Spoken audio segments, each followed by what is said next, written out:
is when I went to the Q school, and I got my card, and it was a very important year for me. I had to keep my card on the agent tour, which is always tough when you're coming through Q school.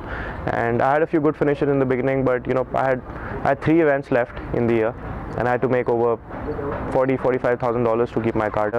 In fact, the Philippines event was the biggest event, and that was pretty much my only chance to make my card. The biggest problem was I couldn't draw the ball. It wasn't coming back to the target, and just before going there, I was not really hitting it good. I've been a draw player, and even if I've played fades as well, but I always like the ball coming back to the target, and I tried to do a lot of things in my swing, a lot of changes, but I couldn't really get it back online. Just to lose that feel of the ball not coming back to the target and missing it more to the right. First, I didn't really consult anyone. I was just trying to do it myself. I thought that there's some problem in the swing, and I tried to work at it, but obviously all the events that I played, I couldn't really get the result that I wanted to, and I wasn't hitting it good. So I remember in the off season, I think Gurbaz came, and I've had a long association with Gurbaz, and he's obviously what he does, he's the best at what he does, and I went to him and I told him that I've been having these problems with the clubs, and I think it took us a few weeks to get to the bottom of it. That is actually the grips are too thick for me, and that's when we changed the grips. We went to a standard 60R Golf Pride quad grip, and that really changed things for me. I didn't have to doubt my swing once I got the clubs, and once I knew what the problem was, and we could get to the bottom of it.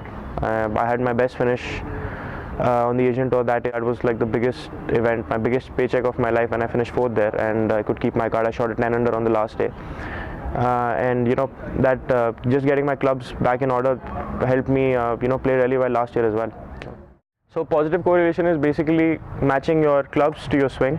Unless the clubs work, your swing is not going to matter much. I think in India especially, we have to bridge this gap between club fitting and coaching. I feel like if you don't have the right weapon in your hand, it's not going to work. So most of the problems I think that develop in the swing are because of the clubs that you play. If you play heavier clubs, your swing changes. If you play lighter clubs, you tend to make a different swing. So I feel like everyone has a different need for a specific set, and once you're fitted properly and you have the right clubs in your hand, you have better chances of becoming a better player. Obviously coaching helps you get to a certain level, but especially at a higher level, as professionals, you don't really want to compensate on small things. Me and Gurbaz have had a very long relationship. The first time I think I met him was in back 2010 maybe. I used to use these R9 cavity back irons, and they were going too long, and at that time I was very young, so I knew actually nothing about club fitting. It was all the swing, just trying to shape my swing into getting better. And I think that's the first time I met Gurbaz. Jesse sir told me to go and talk to Gurbaz because I wanted to buy new clubs, and Gurbaz suggested me the NS Pro shafts that I'm still using, and I think it's been almost 7 years.